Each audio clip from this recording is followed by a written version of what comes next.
My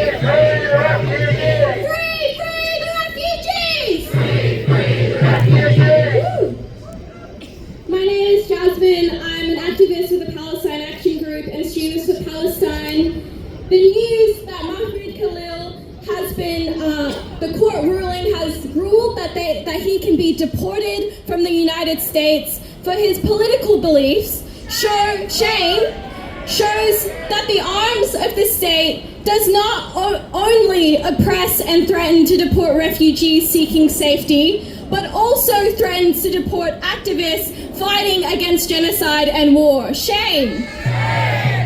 Mahmoud Khalil was the test case, but also has the treatment of refugees always been a case of how much repression our government is able to get away with. The fact that refugees are locked up with no trial, with no charge, other than being a refugee seeking safety, and then they get sent to immigration detention on no charge. Shame. Currently, Trump's treatment of deporting immigrants to El Salvador, being chained, tortured, and separated from their families. The introduction of offshore detention is nothing new. This is something that Australia has pioneered. The Australian government has perfected the deportation and torture and stripping away of rights of refugees. There is something our government has to answer for why every fascist government, every far-right government sees the way that we treat refugees as a blueprint. Both the Liberal and Labour Party have been complicit and co-architects in the terrible treatment of refugees here. As Palestinian people are one of the largest refugee populations in the world, it shows how the fights for refugees and Palestine are connected.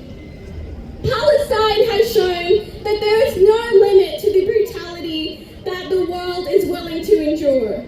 Our government will support and actively aid Israel, and if people have seen the revelation that Australia sends weapons to Israel that are manufactured here, yet our government, Albanese, has the gall to lie to the public about this revelation. Shame! They have actively aided the destruction of Gaza, the murdering of tens of thousands of Palestinians, the ethnic cleansing of Palestine. Australia has no small role in that. And in typical fashion, our government has denied over 2,000 Palestinian visas to seek refuge in Australia.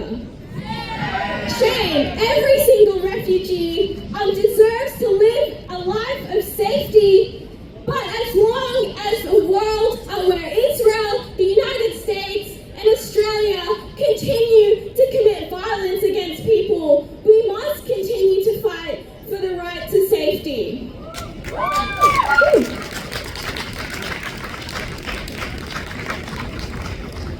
They deny welfare, they deny education, they deny a dignified life to refugees seeking safety. Shame! The violence that forced people to flee, in particular the Palestinians now fleeing Israel's genocide, has only escalated with Trump's plan to ethnically cleanse the entirety of Gaza. Shame! He has seen it as nothing but a real estate opportunity and has fostered the lie that oppressed people choose not to leave, choose to stay in their oppression. So we're fighting to end all of that.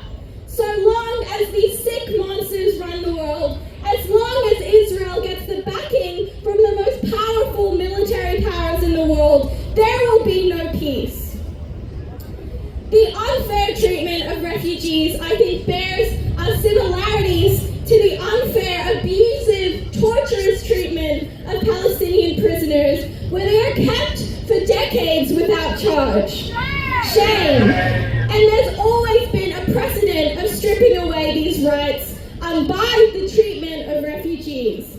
Seeing Ahmed Mansara released from Israeli detention after after being locked up as a child and tortured is just the extreme end of how our government treats refugee children. Having their entire childhood taken from them, they've always treated our refugee children in this way. No child should be put in prison, not in Palestine, not in Australia, and not in the United States. But what scares our rulers is our protest movement in which they're trying to repress. We have to keep fighting, touch one, touch all. We've always been fighting for the right for Palestinian refugees to return, and our struggle has not ended with the ceasefire that has been broken time and time again. Our government cannot continue to get away with abusing, with their human rights abuses, and with sending weapons to Israel. So Students for Palestine and the Palestine Action Group is organizing a rally in front of the leaders' debate this Wednesday. Both parties have a lot to answer to. They cannot get away with supporting Israel. They cannot get away with lying about sending arms to Israel. So you should be at that protest this Wednesday at Parramatta Square, where both Albo and Peter Dutton will be there debating as if they have not done anything wrong